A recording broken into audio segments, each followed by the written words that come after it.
Hello everyone, welcome to black mirror horror. कैसे हैं आप सब? आई होप आप सब ठीक होंगे। टाइटल और थंबनेल देख के तो आप समझ ही गए होंगे कि आज की कहानी किस टॉपिक पे है। तो अगर आपको ये कहानी पसंद आए तो इस वीडियो को लाइक और चैनल को सब्सक्राइब ज़रूर कीजिएगा। तो चलिए शुरू करते हैं आज की कहानी। वीरेश का ट्रांसफ़र जब असम के लिए हुआ तब उसकी पत्नी विमला सहम उठी। असम यानी कामरूप, कामरूप अर्थात जादूगरों की नगरी। कितनी ही कहानियाँ सुन रखी थी उसने बचपन से ही कामरूप देश की। सुना था कि वहाँ की स्त्रियाँ जादूगरनियाँ होती हैं। पलक झपकते ही किसी अच्छे भले मनुष्य को बकरा, भेड़ या फिर तोता बनाकर पाल लेती हैं। जब चाहती हैं उसे उसके स्वाभाविक रूप में लाकर अभिसार करती हैं और फिर पशु पक्षी बनाकर अपने यहाँ कैद करके रखती हैं, जिससे वो कहीं भाग न जाए। पता नहीं इन कहानियों में कितनी सत्यता है, परंतु कामरूप देश ये नाम स्वयं में ही कितनी रहस्यमयता समेटे हुए है। कहते हैं कि जब सती ने अपने पिता के घर में शिव का अपमान सहन न कर पाने के कारण हवन कुंड में कूदकर अपने प्राण त्याग दिए थे, तब शिव शंकर उनके जले हुए शरीर को लेकर अर्धविक्षिप्त से हिमालय के शिखरों पर घूमने लगे थे। तब विष्णु जी ने अपने सुदर्शन चक्र की सहायता से सती के शरीर के 51 टुकड़े कर दिए थे, जिससे शिव उनके मुंह से मुक्त हो सके। वहीं 51 टुकड़े पृथ्वी पर विभिन्न विभिन्न स्थानों पर गिरे। जहाँ जहाँ भी वे गिरे वहाँ वहाँ देवी के पीठ की स्थापना हुई और वे पूजी जाने लगी।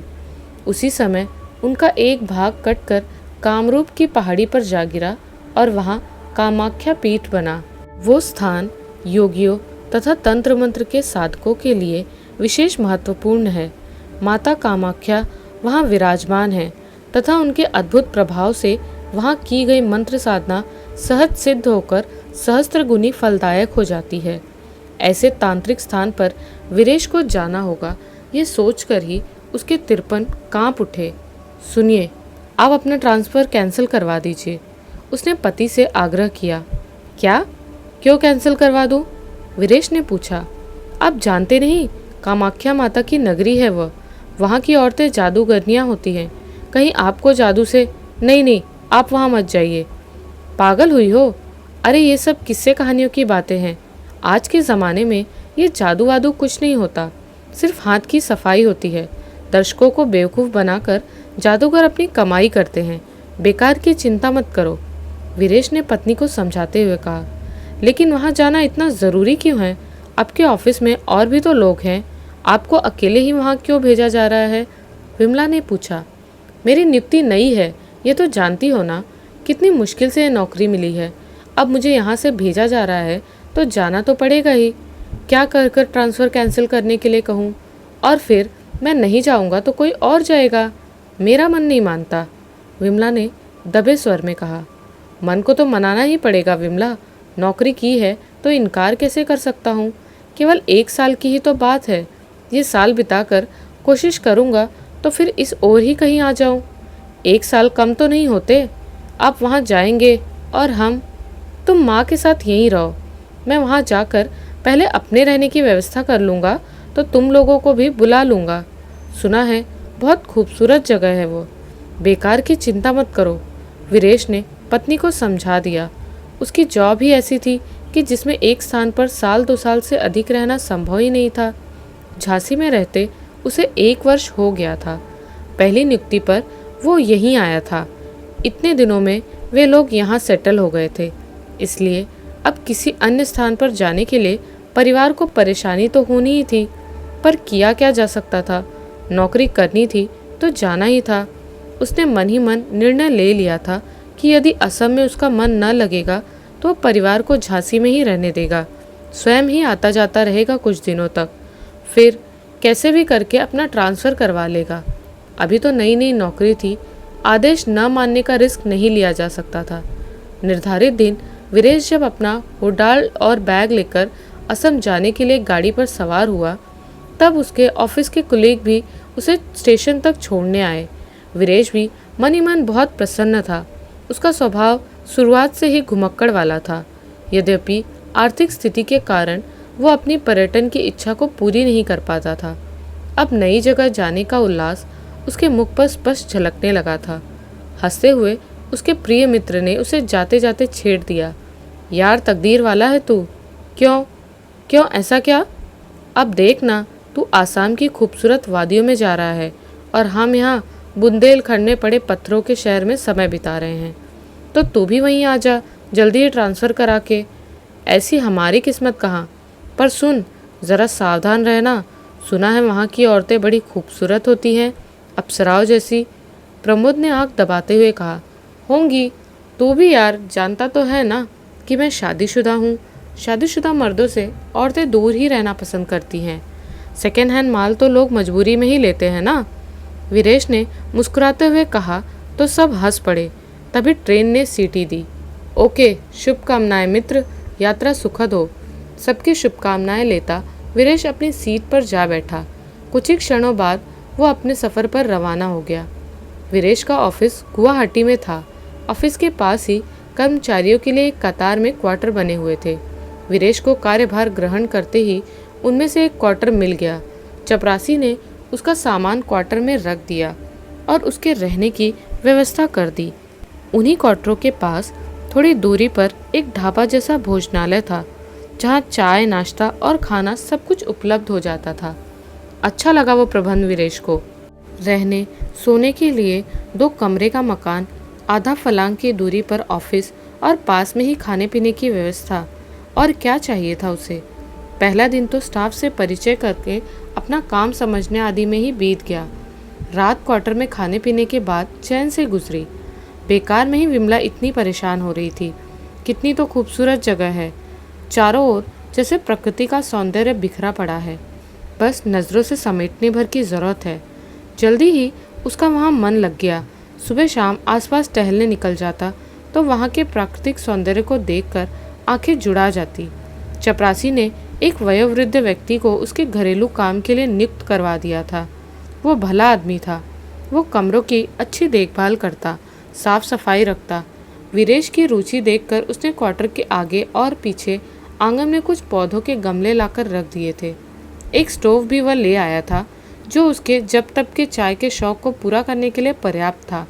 नाम था उसका सोमू। वीरेश उसे काका कहकर बुलाता तो वो प्रसन्न हो जाता।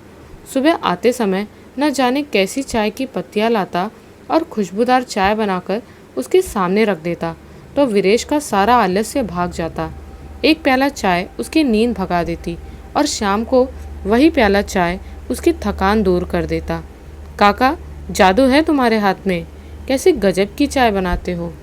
वीरेश ने एक दिन प्रसन्न मन से कहा, जादू मेरे हाथ में नहीं है बाबू, यहाँ की चाय की ताज़ा पत्तियों में है। ताज़ा पत्तियाँ? हाँ बाबू, यहाँ पीछे ढलान की ओर चाय के बागान हैं, वहीं से चाय लाता हूँ मैं आपके लिए। अच्छा, किधर, मुझे भी दिखाओगे? ज़रूर, आपकी छुट्टी वाले दिन ही चलिए, आपको चाय के खेतों को दिखा लाऊंगा। सोमू ने कहा। ज़रूर ज़रूर चलूँगा मैं, वीरेश किसी बच्चे के समान उत्साहित होकर बोला। उसी रविवार को वीरेश सोमू काका को साथ लेकर चाय के खेत को देखने गया। दूर दूर तक फैले खेतों के बीच वहाँ की स्त्रियाँ पीठ पर बड़े बड़े टोकरे बांधे चाय की पत्तियाँ चुन रही थी। वे आपस में चुहल कर रही थी और बात बात पर हंस रही थी। यद्यपि उनकी बोली और भाषा वीरेश की समझ से परे थी, किंतु फिर भी सब कुछ बहुत भला लग रहा था, नेत्रों को सुख देने वाला। दोपहर तक वे दूर तक टहलते निकल गए। वहीं एक और दूर पर बने कुछ झोपड़ों की बस्ती दिखाई पड़ रही थी। वो उधर कोई गांव है क्या काका? वीरेश ने पूछा। हाँ बाबू, वो गांव ही है, लेकिन आप उधर कभी मत जाना, सोमू ने कहा। क्यों? वहाँ के लोग अच्छे नहीं लगते, हमारे समाज के नहीं हैं वे। हम उनकी बातचीत भी नहीं समझ पाते, पता नहीं कौन सी भाषा बोलते हैं। अजीब रहन सहन है उनका, किसी से कोई मतलब नहीं रखते, जैसे उनके अलावा कोई और यहाँ है ही नहीं, सोमू ने आगे बताते हुए कहा, परंतु उसके शब्दों में घोर अरुचि का आभास मिल रहा था। होते हैं ऐसे लोग भी। चलिए, बहुत दूर आ गए हम लोग, अब लौट चले, क्वार्टर पर पहुँचते पहुँचते अंधेरा हो जाएगा। हाँ चलो वापस चलते हैं। दोनों लौट पड़े। एक बात कहूँ बाबू, सोमू ने चलते चलते कहा। हाँ काका, कहो ना, आपको घूमना बहुत पसंद है ना? हाँ, सच कह रहे हो। मेरा मन करता है कि खूब चलूं, पूरी दुनिया चलकर ही घूम लूं। कितनी सुंदर है ये दुनिया। हाँ बाबू, लेकिन दुनिया को सिर्फ सुंदर ही नहीं है, बदसूरत और खतरनाक भी है। जैसे दिन के साथ रात ही होती है, वैसे ही दुनिया में अच्छे लोगों के साथ बुरे लोग भी होते हैं। हाँ, ये तो है। तो बाबू, एक बात मेरी गांठ बांध लो, खूब घूमना, लेकिन किसी अनजान जगह या अनजान लोगों के बीच में अकेले कभी मत जाना। वीरेश ने ध्यान से सोमू का मुख देखा, जो शांत था। उसका चेहरा चुप रहकर पिता के ममत्व के समान स्नेह से भरा था। ठीक है काका, मैं आपकी बात का ध्यान रखूंगा। वीरेश ने उसे आश्वस्त किया, किंतु कहाँ रख पाया वो उसकी बात का मान। यदि रख पाया होता तो आज ये कहानी ही अस्तित्व में ना आती। मन भी तो पानी जैसा प्रकृति वाला ही होता है ना, जिधर ढलान मिली उधर ही बह चला। उत्सुकता भी तो ढलान जैसी ही होती है, जो विवेक की आंखें अक्सर बंद कर दिया करती हैं। वीरेश का चंचल मन भी उसे बार बार उसी बस्ती की आकर्षण की ओर खींचने लगता था। न जाने क्या आकर्षण था उस बस्ती में, बार बार उसका मन उसी ओर जाने को करने लगता। यूं ही कई दिन बीत गए। अपने ऑफिस के पहले और बाद का समय वो या तो पुस्तकें पढ़ने में व्यतीत करता या फिर वहाँ की हसीन वादियों में टहलने के लिए निकल जाता, कभी सोनू काका के साथ तो कभी अकेला ही। उस दिन सारे दिन बादल घिरे रहे थे, बीच बीच में बूंदाबांदी भी होती रही, जिससे मौसम में कुछ ठंडक आ गई थी। उस दिन वीरेश के पास मनोरंजन के लिए कुछ भी नहीं था, न कोई पत्र पत्रिका न पुस्तक। रात का खाना खाकर वो बिस्तर पर जा पड़ा। पत्नी विमला और माँ के विषय में सोचते सोचते न जाने कब नींद ने उसे आ घेरा। सुबह भोर होते ही नींद खुल गई। अभी सूरज पूरी तरह निकला भी नहीं था, पंछी चहचहाने लगे थे। वीरेश नित्य क्रिया से निपटकर एक शॉल लपेटकर बाहर निकल गया। टहलते टहलते कॉलोनी से बाहर आ गया और फिर खेतों के बीच से होता हुआ सुबह की ठंडी हवाओं के सुखद एहसास से भरा चारों ओर बिखरी भीगी भीगी हरियाली फिजा का आनंद लेता अनजाने में ही वो बहुत दूर निकल आया। जब उसे वापस जाने का होश आया तब उसने खुद को उसी बस्ती के सामने पाया जिधर जाने के लिए सोनू ने मना किया था। साफ सुथरे रास्ते के किनारे पर्याप्त दूरी पर झोपड़ियाँ बनी हुई थी। उनके बीच इतनी दूरी थी जिससे किसी की व्यक्तिगत जिंदगी में कोई दूसरा व्यवधान न डाल सके। प्रत्येक झोपड़ी के आसपास सुगंधित फूलों के पौधे थे, जिन पर रंग बिरंगे फूल खिले हुए थे। सब कुछ बहुत सुखद सा लग रहा था। उन लोगों के जीवन को निकट से देखने की इच्छा से वीरेश बस्ती में कुछ और आगे बढ़ गया। अभी वो दो झोपड़ियों के पास से गुजरकर आगे बढ़ा ही था कि उसके आगे वाली झोपड़ी से जैसे चांद निकल आया। काले घाघरे और पीली चोली पहने एक युवती झोपड़ी से बाहर निकल रही थी। कुछ देर वो वीरेश को देखती रही। वीरेश तो जैसे उस अप्रतिम सौंदर्य मूर्ति को देखकर ठगा सा रह गया था। फिर वो युवती आगे आई और वीरेश से बातें करने लगी। पता नहीं वो कौन सी भाषा बोल रही थी। वीरेश की समझ में कुछ नहीं आ रहा था। उसके कानों में तो सोमू की चेतावनी ही गूंज रही थी। वो आगे बढ़ा तो उसने वीरेश का हाथ थामकर वहीं रुकने का संकेत किया और फिर से अपने झोपड़े में चली गई। पल भर वहाँ खड़ा रहने के बाद वीरेश पीछे लौट पड़ा। जब वो बस्ती की पहली झोपड़ी के पास पहुंचा तो वैसी ही एक सुंदरी युवती उस झोपड़ी से बाहर आई।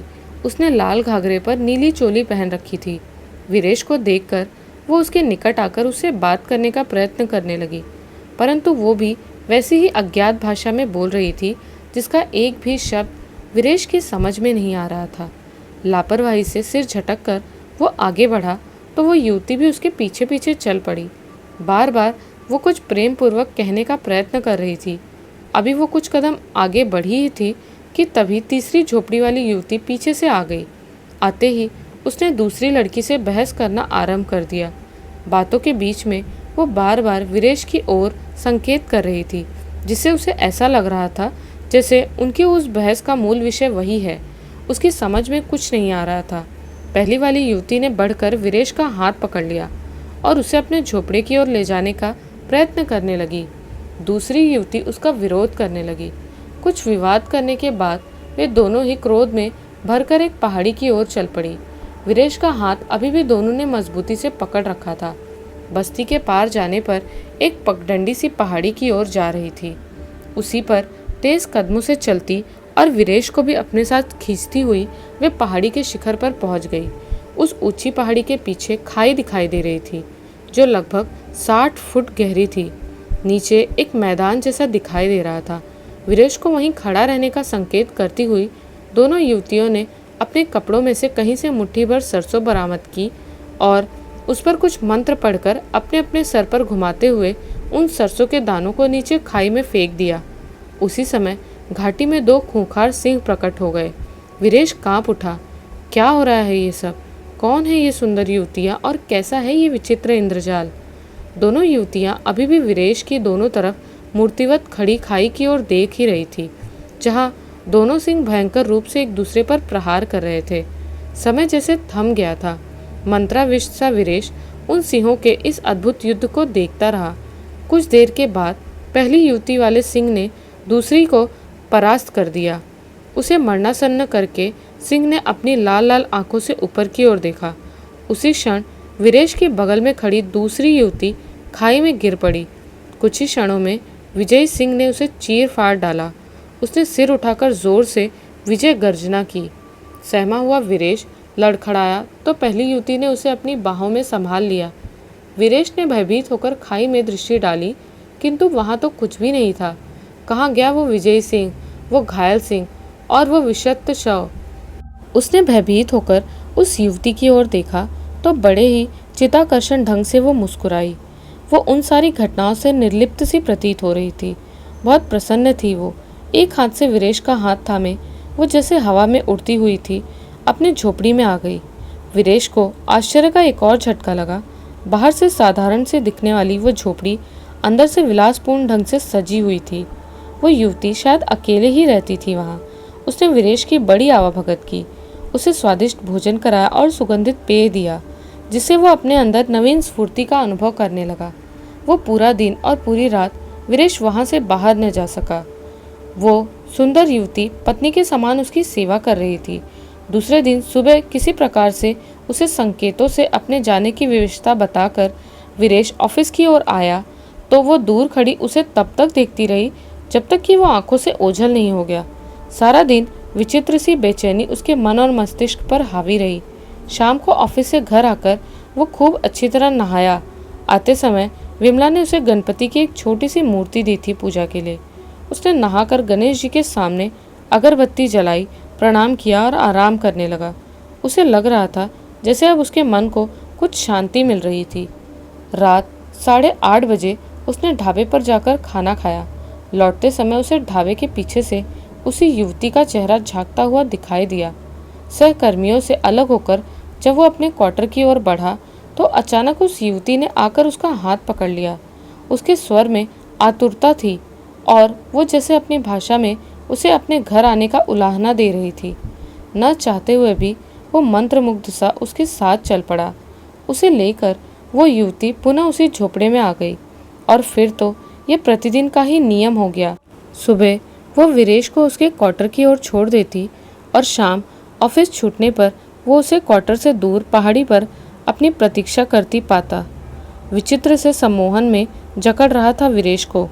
कभी कभी उसे लगता जैसे जितना प्यार और समर्पण उसे उस अज्ञात युवती से प्राप्त हो रहा है उतना तो कोई भी अन्य स्त्री नहीं दे सकती। ऑफिस और फिर उसका सानिध्य धीरे धीरे करके 3 महीने गुजर गए। वीरेश को दीन दुनिया की कोई फिक्र नहीं थी। यंत्रवत सा वो ऑफिस पहुंचता, वहाँ के कामकाज निपटाता और शाम से लेकर सुबह तक का समय उस युवती के साथ ही बिताता। उस दिन उसे ज्वर हो आया था। ऑफिस में अनमना सा पड़ा देखकर चपरासी डाक ट्रे में रखकर उसके पास छोड़ गया। सर जी, साहब ने कहा है कि आज आप सारी डाक देख ले। ओह अच्छा, कई दिनों से डाक नहीं देख पाया हूँ, वीरेश ने कहा और डाक की ट्रे अपनी ओर खींच ली। ऑफिस के साथ उसकी पत्नी के 4 भेजे हुए पत्र थे जिन्हें उसने देखा भी नहीं था। लगभग 5 महीने हो गए थे उसे झांसी से असम आए हुए। पहली बार यहाँ पहुंचकर उसने पत्नी को पत्र लिखा था। तब से अब तक न उसने अपनी व्यक्तिगत डाक देखी थी और न ही घर पर कोई पत्र लिखा था। चारों पत्रों में विमला ने अपनी व्याकुलता व्यक्त की थी। पत्र न भेजने की शिकायत भी की थी। माँ आपको बहुत याद करती है। मेरा भी अब 7वां महीना लग गया है। आप एक बार तो आ जाइए। अपनी कुशलता शीघ्र भेजें। वीरेश जैसे नींद से जाग उठा। उसके आने के बाद के पत्र में ही विमला ने अपने दिन चढ़ने की बात लिखी थी और अब 6 महीने से ऊपर हो गए। 7वां महीना था। वीरेश का हृदय पत्नी को देखने के लिए तड़प उठा। उसने 1 सप्ताह की छुट्टी के लिए आवेदन कर दिया, जो उसी दिन स्वीकृत भी हो गया। वीरेश का हृदय प्रसन्न हो उठा। घर पहुंचकर उसने अपना सारा सामान पैक कर दिया। दूसरे दिन दोपहर 3 बजे की ट्रेन थी। सामान पैक करके वो खाना खाने के लिए क्वार्टर से बाहर निकला तो स्तब्ध रह गया। क्वार्टर के सामने रात रानी की झाड़ी के पास ही वो खड़ी थी। तुम? वो चौंक पड़ा। युवती उसका हाथ पकड़कर अपने झोपड़े की ओर ले चली। इतने दिनों में वीरेश उसकी बातों के साथ किए जाने वाले संकेतों को समझने लगा था। झोपड़े में पहुंचकर उसने वीरेश का हाथ मुंह धुलवाया और भोजन परोस दिया। खाने के बाद उसने संकेत से उसके सामान बांधने का संकेत करते हुए पूछा कि वो सामान क्यों बांध रहा था, कहाँ जा रहा है। वीरेश ने उसे संकेतों से ही अपने घर माँ के पास जाने की बात बताई 1 सप्ताह के लिए। पत्नी के पत्रों के विषय में उसने कुछ भी न बताया। वो विवाहित है, ये जानकर कैसी प्रतिक्रिया करेगी ये उसे ज्ञात नहीं था। बार बार उसका हृदय कुछ दिनों पूर्व की घटना पर केंद्रित हो जाता। उसे तब यही समझ में आता कि उसने केवल वीरेश को पाने के लिए ही अपनी पड़ोसन को मार दिया था। ऐसी स्त्री उसकी पत्नी का कौन सा कल्याण करती? कहीं वो उसे कोई हानि पहुंचा देती तो? बस यही सोचकर वो अपने विवाहित होने की बात न बता सका। दूसरे दिन भी वीरेश को ऑफिस के समय ही उसने जाने दिया। उसके पूर्व अपने कमरे में बने बड़े से दर्पण के सामने खड़े होकर उसने वीरेश को पास बुला लिया। फिर संकेत से 7 दिन में लौटने के लिए कहा और हाथों से ऐसा इशारा किया जैसे वो मुट्ठी में कुछ लेकर भींच रही हो। उससे विदा लेकर वीरेश लौट गया। दोपहर की ट्रेन पर बैठने से पूर्व उसकी दृष्टि भटक गई। दूर पानी के नल के पास वही युवती खड़ी होकर बड़ी बेचैन दृष्टि से उसे देख रही थी, जैसे उसका वियोग सहन न कर पा रही हो। वीरेश ने विदा के लिए हाथ हिलाया और ट्रेन में बैठ गया। ट्रेन चल पड़ी। घर पहुंचने पर माँ ने उसकी अच्छी लानत मलामत की।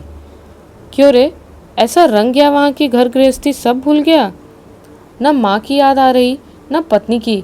विमला ने उलाहना दिया। ऐसा भी क्या नौकरी की घर वालों को भुला दे? कहीं काम रूप के जादू में तो नहीं फंस गया है? क्या कहता वीरेश? 2 दिन चैन से बीते। उसके बाद उस पर अजीब सी बेचैनी तारी होने लगी।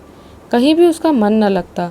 आंखें बंद करता तो वही युवती आंखों में ढेर सारा प्यार और इंतजार दिए खड़ी दिखाई देती।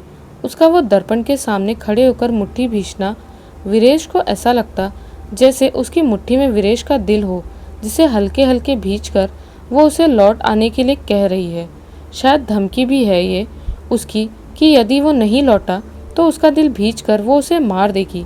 ये सोचकर उसका कष्ट और व्यग्रता और अधिक बढ़ जाती। उसकी आंखों के सामने सिंह बनकर दूसरी लड़की को खा लेने वाला दृश्य बार बार घूमने लगता। उसकी व्याकुलता देखकर विमला ने जब बहुत पूछा तब वीरेश ने उसे अपने असम के अनुभव को कह सुनाया। कामरूप की अप्सरा की घटना सुनकर अवाक रह गई विमला। फिर फूट फूट कर रो दी। मैंने पहले ही कहा था कि कामरूप की स्त्रियां जादूगरनी होती हैं। तुम ही नहीं माने। अब क्या होगा पता नहीं। मुझे वापस जाना ही होगा, लेकिन मेरी इच्छा बिल्कुल नहीं है वहाँ जाने की। मैं उसकी क्रूरता की आंखों देखी घटना को भुला नहीं पाता। वो मुझे भी मार देगी। वो आपसे प्यार तो करती है ना? विमला ने पूछा। हाँ, शायद बहुत ज़्यादा। तब वो आपको कोई हानि नहीं पहुँचाएगी, किंतु तब तक जब तक वो आपको अपने पास पाएगी। विमला ने चिंतित होकर कहा। क्या कहना चाहती हो? वीरेश ने पूछा। वो आपको अपने से अलग नहीं होने देगी किसी भी कीमत पर। अगर आप ऐसा करना चाहोगे तो वो शायद आपको भी जीवित नहीं छोड़ेगी। वो हाँ बोलो। वो आपको किसी के साथ बांट नहीं सकती। आपने उससे हमारी शादी की बात तो नहीं बताई? नहीं, पागल हुई हो? ये कैसे बता पाएगा कोई? ये जानकर वो तुम्हें भी। हाँ, ठीक सोच रहे हैं आप। क्या करूँ मैं विमला? वीरेश ने व्याकुल होकर कहा। नहीं जाना चाहता मैं तुम्हें और माँ को छोड़कर। भय लगता है मुझे इस जादूगरनी से। आप अपने प्राणों पर कोई संकट मोल न लीजिए। लौट जाइए। और तुम क्या करोगी? हम सब आपके लौटने की प्रतीक्षा करेंगे। आप अपना ध्यान रखिएगा। हम एक दिन फिर मिलेंगे, विश्वास रखिए। विमला बोली। उसके नेत्र छलछला आए थे। 7वें दिन वीरेश लौट गया। उसने अपने ऑफिस पहुंचकर पहला काम यही किया कि यह प्रार्थना पत्र जमा कर दिया कि उसके वेतन का 3/4 भाग प्रति माह उसकी पत्नी के पास पहुंच जाया करे। इस प्रकार उसने अपने परिवार के दायित्व को निभाने का प्रयत्न किया। वो समझ चुका था कि इस इंद्रजाल से सहज ही वो छूट पाना संभव नहीं है। कभी ऐसा संभव भी हो पाएगा या नहीं, ये भी वो नहीं जानता था। इस प्रबंध से कम परिवार को आर्थिक समस्या का सामना तो नहीं करना पड़ेगा। प्रति माह आने वाला मनी ऑर्डर विमला को ये विश्वास दिलाता रहेगा कि वीरेश सकुशल है। इसी आशा के साथ वो प्रतीक्षा करती रहेगी, शायद अनंत काल तक। कैसी लगी आपको ये कहानी? हमें कमेंट्स में ज़रूर बताइए। मिलती हूँ एक नए वीडियो में एक नई कहानी के साथ। जय माँ काली।